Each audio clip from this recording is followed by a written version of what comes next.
நான் ஒரு வாரத்தில் அவர்கள் இணைந்து விடுவார்கள் அப்படின்னு நான் சொல்லலை. ஒரு வாரத்தில் இன்னும் கூட்டணி கட்சிகள் வந்து சேரும் அப்படின்னு நான் சொல்லியிருந்தேன். நேற்று தான் நான் சொல்லியிருந்தேன். இன்னைக்கு ஒரு நாள் தான் ஆகிருக்கு, இன்னும் 7 நாள் இருக்குது.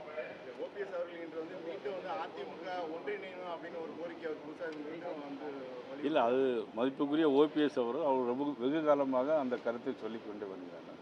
அதனுடைய அடிப்படையில் அவர் நேற்றும் இன்றும் அதே கருத்தை வலியுறுத்தி இருக்கிறார்கள். அது பற்றி நான் இந்த கருத்தை நான் சொல்ல முடியாது. இப்போ என்னுடைய பாரதிய ஜனதா கட்சியில் ஏதாவது கருத்து சொல்ல வேண்டும் என்று சொன்னால் நான் சொல்லலாம்.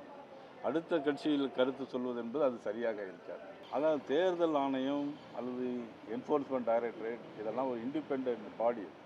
அதே மாதிரி சென்சார் போர்டு ஒரு இண்டிபெண்ட் பாடி. அந்த படம் பார்த்தவங்களுக்கு மட்டும்தான் தெரியும் ஏன் கட் பண்ணியிருக்காங்கன்னு. பராசக்தியை ரிலீஸ் பண்ண அதுக்கு ஒருத்தரும் சொல்ல மாட்டேங்கிறீங்க. ஆனால் ஜனநாயகம் வந்திருக்குன்னா அதுக்கு மட்டும் ஒரு பெரிய விளம்பரத்தை தேடிட்டு இருக்கீங்க. எதுக்கு அப்படிங்கிறது எங்களுக்கு தெரியல. தமிழக வெற்றி கழகம் ஆட்சி அமைச்சா ஊழலற்ற ஆட்சியை கொடுப்போம்னு விஜய் சொல்லியிருக்காரு. இது உங்களுக்கே சிரிப்பா தெரியலையா? சிரிச்சுக்கிட்டே கேட்குறீங்க. ஊழல் இல்லாத ஆட்சி 30 தொகுதியில் போட்டியிட போறீங்கன்றாங்க. அதுக்கு மேலே வருமா? பொறுத்திருந்து பார்ப்போம். அமைச்சர்